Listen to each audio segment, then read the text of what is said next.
Lebanon में Hezbollah सरगना Hassan Nasrallah ने अपने जहरीले भाषणों से एक बार फिर बड़ी तबाही मोल ले ली है। पेजर और वॉकी टॉकी धमाके के बाद जब नसरल्लाह पहली बार टीवी पर बोलने आए, तभी इजराइल ने जंगी जेट से बम बरसाना शुरू कर दिया। लेबनान के कई इलाकों में इजराइल के जंगी जेट उड़ान भर रहे हैं। तो क्या अब हिजबुल्लाह 72 मिलिशिया ग्रुप के साथ मिलकर नेतन्याहू से युद्ध शुरू करने जा रहा है? स्पेशल रिपोर्ट में देखिए नसरल्लाह का मिडनाइट।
पाकिस्तान बनने का सायरन बज गया है। वजह है ये, इजराइल में हिजबुल्लाह के रॉकेट इंसानी बस्तियों में गिरे हैं।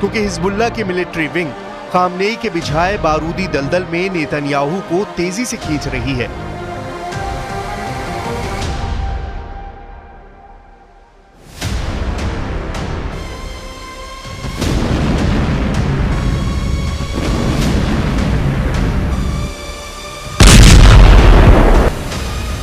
गाजा युद्ध में उलझे नेतन्याहू को खामनेई के प्लान के हिसाब से Hezbollah chief Nasrallah Lebanon front पर उलझाने की कोशिश में जुटा है, जिसमें यमन के हूती विद्रोही लड़ाकों के top commander Abdul Malik Houthi पूरी तरह से मदद कर रहा है। इन तीन फ्रंट पर आर पार का युद्ध शुरू हुआ तो इजराइल को घेरना आसान होगा, जिसके बाद चौथा फ्रंट ईरान खोलकर इजराइल से इस्माइल हानिया की मौत का हिसाब बराबर करेगा। खामनेई बस इसी दिन के इंतजार में शांत बैठे हैं कि इजराइल लेबनान में अपनी सेना उतार दे। अगर ये बारूदी बैटल ग्राउंड धधकने लगा तो इजराइल 4 दुश्मनों से एक साथ युद्ध करने को मजबूर हो जाएगा।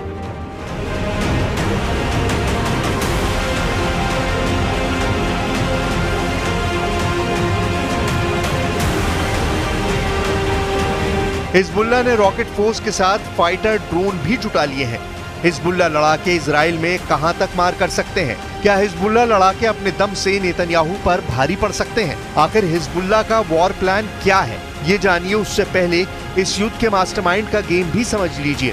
हिजबुल्लाह लड़ाकों की वफादारी किसके लिए है, ये भी जान लीजिए। हिजबुल्लाह ईरान समर्थित लड़ाका गुट है, लेकिन ये समर्थन सिर्फ हथियार और फंडिंग तक सीमित नहीं है। ईरान के सुप्रीम लीडर अली खामनेई ही अघोषित तौर पर इन शिया मुस्लिम फाइटर्स के टॉप कमांडर भी हैं।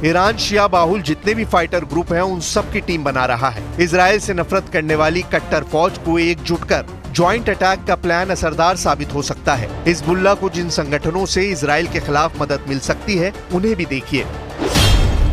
इजराइल के खिलाफ लेबनान का अमल मूवमेंट गुट हिजबुल्लाह का सबसे बड़ा साथी बनेगा। लेबनान में अमल मूवमेंट की हिजबुल्लाह की तरह राजनीतिक और मिलिट्री विंग है। अमल मूवमेंट के लेबनान संसद में सबसे ज्यादा 14 सदस्य हैं। मुस्तफा चमरान का बनाया अमल मूवमेंट इजराइल से 1978 में युद्ध लड़ चुका है। लेबनान से बाहर हिजबुल्लाह के साथ पाकिस्तान की ज़ैनब ब्रिगेड जुड़ेगी। ज़ैनब ब्रिगेड में ज्यादातर ईरान के शिया मिलिशिया लड़ाके हैं। सीरिया के गृह युद्ध में ज़ैनब ब्रिगेड ने बहुत बड़ा योगदान दिया था। इराक की पॉपुलर मोबिलाइजेशन फोर्सेस हिजबुल्लाह के साथ वॉर जोन में मौजूद रहेंगी। इराक के शिया लड़ाके गुट हिजबुल्लाह के सबसे ताकतवर पार्टनर हैं, जिसमें 67 ग्रुप के फाइटर शामिल हैं। इराक में पॉपुलर मोबिलाइजेशन यूनिट्स 2014 में बनी थी, जिसने इस्लामिक स्टेट के खिलाफ लंबी लड़ाई में जीत हासिल की थी। 2018 में इस पॉपुलर मोबिलाइजेशन यूनिट का दोबारा हैदर अल आबादी ने संगठित किया है। रूस की प्राइवेट आर्मी के तौर पर कुख्यात वैगनर लड़ाकों से मदद मिलने की उम्मीद भी हिजबुल्लाह को है। इसके साथ अजरबैजान के कई गुट युद्ध में हिजबुल्लाह का साथ दे सकते हैं।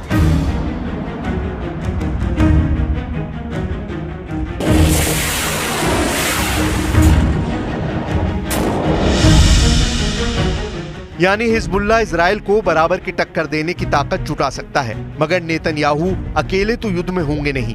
इजराइल का रखवाला दुनिया का सबसे ताकतवर देश सुपर पावर अमेरिका है। पश्चिम के वो देश इजराइल का साथ देते हैं जिनके पास एटम बम है। इसी वजह से नेतन्याहू ने हिजबुल्लाह के खतरे से निपटने की हुंकार भर दी है। אנחנו מכים בחיזבאללה במהלומות מחץ מפתיעות. לפני 3 שבועות אנחנו חיסלנו את הרמטכ"ל שלו, היום סיכלנו את תוכנית התקיפה שלו, נסראללה בביירות וחמינאי בטהרן. צריכים לדעת שזהו צעד נוסף בדרך לשנות את המצב בצפון ולהחזיר את תושבינו בבטחה לבתיהם, ואני חוזר ואומר, זה לא סוף פסוק. नेतन्याहू की धमकी के बाद लेबनान में युद्ध का डरावना माहौल है। लेबनान से विदेशी नागरिकों ने निकलना शुरू कर दिया है। लेबनान में यात्रियों को फ्लाइट कैंसिल होने से बड़ी परेशानी का सामना भी करना पड़ रहा है।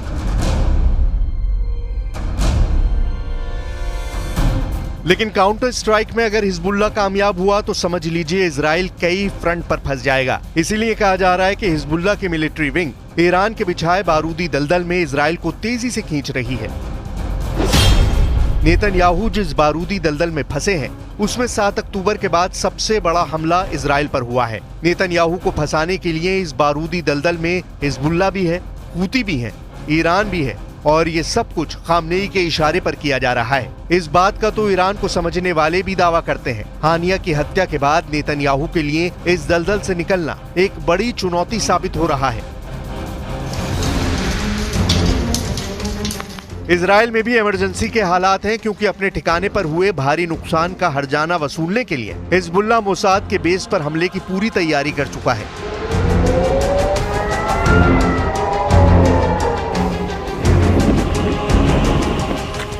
इजराइल डिफेंस फोर्सेस ने भी इस हमले का अनुमान लगा लिया है। हिजबुल्लाह फाइटर इस बार नेतन्याहू को चौंकाने वाला अटैक अंजाम दे सकते हैं।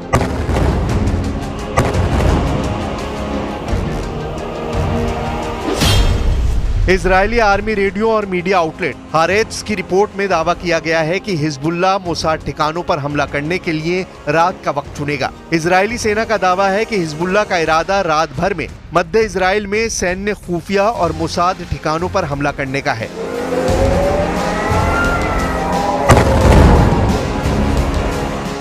हिजबुल्लाह के हमले से निपटने के लिए इजराइल की पूरी फौज तैयार है। नेतन्याहू के जंगी जेट, डिफेंस सिस्टम, विध्वंसक मिसाइलें रेडी टू फायर हैं। इतिहास गवाह है कि इजराइल दुश्मन को तबाह करने के बाद ही रुकता है। वहीं लेबनान में हिजबुल्लाह लड़ाकों ने इजराइल में घुसकर आर पार के युद्ध का ऐलान कर दिया है।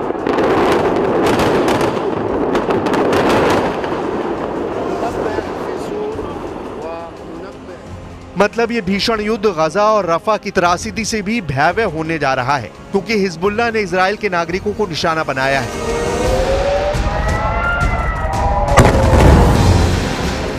इजराइल अपने किसी भी नागरिक की जान के लिए दुश्मन देश को बर्बाद करने से हिचकता नहीं।